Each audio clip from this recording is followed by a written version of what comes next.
이집트의 프톨레미 왕조 시기에는 이집트에 거주하는 유대인들이 급속하게 증가합니다.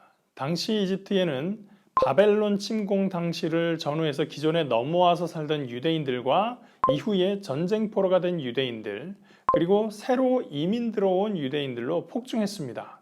이 수가 점점 늘어나서 예수님 당시였던 주후 1세기에 이집트에 사는 유대인들의 수가 100만 명에 이른다는 기록이 있을 정도입니다.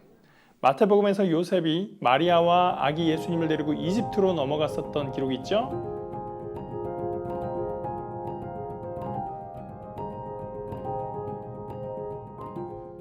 그것처럼 유대와 이집트 사이에는 이미 많은 왕래가 있었고, 무엇보다 이집트에 이미 유대인들의 집단이 형성되어 있었기 때문에 요셉도 아기 예수님을 데리고 이집트로 갈 수가 있었던 거예요. 그래서 유대인들은 이집트에 거주하는 소수 민족이라고는 할 수 있겠지만 그래도 상당한 인원이 있었기 때문에 왕실에서는 이들의 문화와 전통에 관심이 있었던 것 같습니다. 이런 환경 아래서 역사적인 하나의 결실이 맺어지게 됩니다. 김나지움이라고 부르는 학교의 경우에서도 보았듯이 헬레니즘의 문화의 중요한 특징에는 교육이 있었습니다. 제국의 지배 아래에 있는 민족들의 특권 계층은 세계화된 문명과 생활 양식을 향유하기 위해서 그리스식 교육을 중요하게 생각했습니다. 이를 위해서 필요한 것이 학교였지만 학교에 지식을 제공하기 위해서 또 필요한 것은 도서관이었죠. 헬라 제국의 주요 도시들의 도서관을 설립하게 되는 것입니다. 그 중에서 가장 크고 가장 많은 장소를 보유했던 것으로 유명한 도서관이 바로 알렉산드리아에 세워진 도서관입니다. 프톨레미 왕조의 창립자 프톨레미 1세가 건축을 시작한 이 도서관은 아들 프톨레미 2세가 완공시키게 됩니다. 프톨레미 2세 필라델푸스는 자신의 왕국을 고대의 모든 지혜를 담은 위대한 제국으로 만들겠다라는 신념으로 도서관 장서 확보에 큰 관심을 기울였습니다. 그런데 이때를 배경으로 한 아리스테아스의 편지라는 문서가 있습니다. 필라델푸스 왕의 측근인 아리스테아스가 썼다는 편지인데 내용상으로 봤을 때 그보다 후대인 기원전 2세기의 유대인 저자가 그의 이름을 빌려서 작성한 것으로 추정되는 문서입니다. 편지를 보면 알렉산드리의 도서관장 데메트리우스가 왕의 뜻에 따라서 엄청난 돈을 들여서 세상의 모든 책들을 사기도 하고 필사하면서 모아들이고 있었습니다. 어느 날 왕이 데메트리우스에게 묻습니다. 지금 도서관에 책이 얼마나 있는가? 네, 지금까지 20만 권이 넘는 책을 모았고 멀지 않아 50만 권을 채울 수 있게 됩니다. 그런데 제가 듣기로 유대의 율법이 꽤나 가치가 있어서 왕의 도서관에 두면 좋다고 합니다. 왕이 물어요. 그럼 되지. 왜? 무슨 문제라도 있는가? 그들의 언어가 독특해서 그냥은 들여놔도 소용이 없고 번역을 해야 됩니다.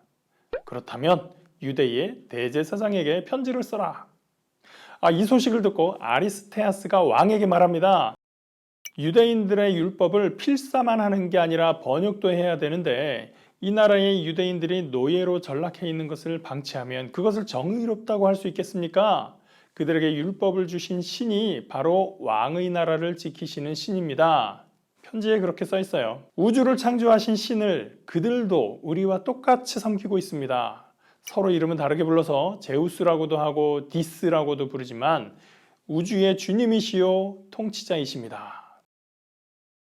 아무튼 이런 말을 했대요. 왕은 유대인들을 해방시키기 위해서 왕실에 재정을 들여 모두 풀어주는 정책을 실시합니다. 그리고 유대의 대제사장에게 편지를 씁니다. 이 나라의 유대인 노예들을 다 속량해 주었으니 이제 당신들의 율법책과 함께 그것을 번역할 수 있는 사람들을 12지파에서 6명씩 선발해서 보내주시오. 왕은 이 편지와 함께 예물을 엄청 준비해서 아리스테아스 편에 보냅니다. 그 예물에는 성전에서 쓰는 진설병상도 있고 은그릇도 새 걸로 쓰라고 만들어서 보냈다고 합니다. 이 편지를 받은 대제사장은 엘르아살이었는데 그는 이 편지와 예물을 받고 굉장히 기뻐하며 72명의 장로를 선발해서 율법서를 들려서 보냅니다.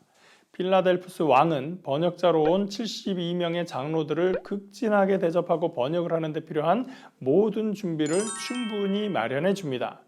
이 과정에서 유대인의 율법서가 얼마나 귀하고 거룩하다는 등, 또 유대의 하나님은 무지 뛰어난 신이다, 또 예루살렘 성전은 아주 거룩하다, 또 번역가로 온 이 장로들은 얼마나 지혜로운지 며칠 동안 잔치를 열어서 이들을 초대해서는 그들에게 나라를 다스리는 데 필요한 지혜에 대해서 질문하니 장로들이 최고로 지혜로운 답변을 했다는 등등 유대의 모든 것에 대한 찬사가 끊이지를 않습니다. 이 편지의 내용이 후대로 넘어가면서 점점 각색되고 부풀려집니다. 요세푸스는 아예 필라델푸스 왕이 먼저 데메트리우스에게 유대의 율법서를 번역하자고 제안한 걸로 나오고요. 72명이 72일 만에 작업을 했다고 기록을 합니다. 이 얘기가 나중에는 72명이 72개의 방에서 번역을 하고 모두가 72일 만에 동시에 끝냈는데 결과를 비교해보니 72명의 모든 번역이 글자 하나 빼지 않고 다 똑같았다라는 전설이 만들어지게 됩니다. 오늘날 이 말을 믿는 사람은 아무도 없겠지만 당시에는 이 72력이 그만큼이나 하나님의 영감에 따라 번역된 것이고 그래서 1.1획도 틀림이 없는 성경이다라는 의미를 부여했던 것이죠. 이 번역본을 72력, 라틴어로는 셉투아긴타라고 부르게 됩니다.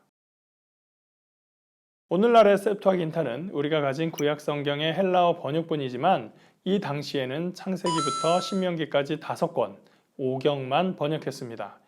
구약의 다른 책들은 오랜 시간에 걸쳐서 순차적으로 꾸준히 번역되었고 최종적으로는 교회가 외경으로 분류한 9권의 책도 포함해서 모두 48권의 책으로 구성되었습니다. 70인역의 이야기를 통해서 알 수 있는 것은 왕실과 도서관에서도 유대인의 율법서를 궁금해하고 번역할 만큼 이집트 안에서 유대인 공동체가 상당한 규모로 성장해 있었다는 것, 그리고 이집트의 디아스포라 유대인들 중에서 히브리어를 제대로 하는 사람이 없어서 번역자를 유대로부터 불러올 만큼 헬라화되었다라는 점입니다. 70인역은 이후에 유대인들뿐 아니라 기독교에서도 매우 중요한 번역본으로 자리 잡게 됩니다. 사도행전이나 서신서에서도 구약을 인용할 때 70인역에서 인용한 흔적들이 많이 발견됩니다. 예수님의 제자들과 바울까지도 헬라어로 된 이 70인역이 상당히 익숙했다고 이해할 수 있겠죠. 이렇게 헬라어로 번역한 구약 성경이 널리 읽히고 있었지만 나중에 로마가 기독교를 국교로 삼으면서 로마 제국의 언어였던 라틴어로 성경을 번역할 필요가 생겼습니다. 서기 382년에 교황 다마소 1세가 히에로니무스에게 헬라어 성경을 라틴어로 번역하도록 지시합니다.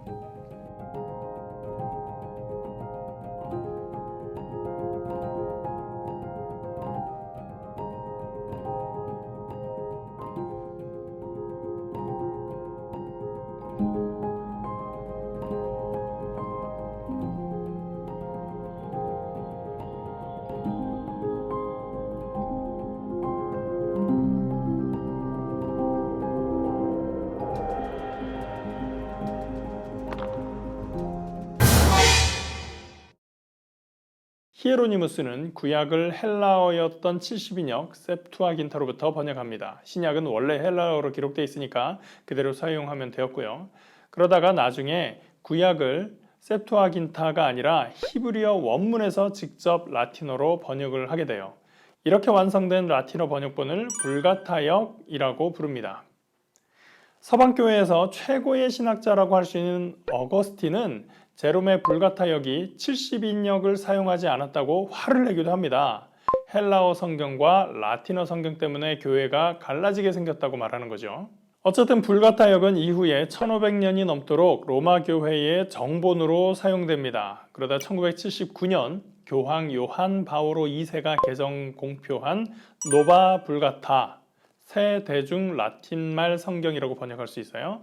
이 노바 불가타를 로마 교회의 전례에서 공식 성경으로 사용하고 있습니다. 한국 천주교회는 공동번역 개정판을 사용하고 있죠.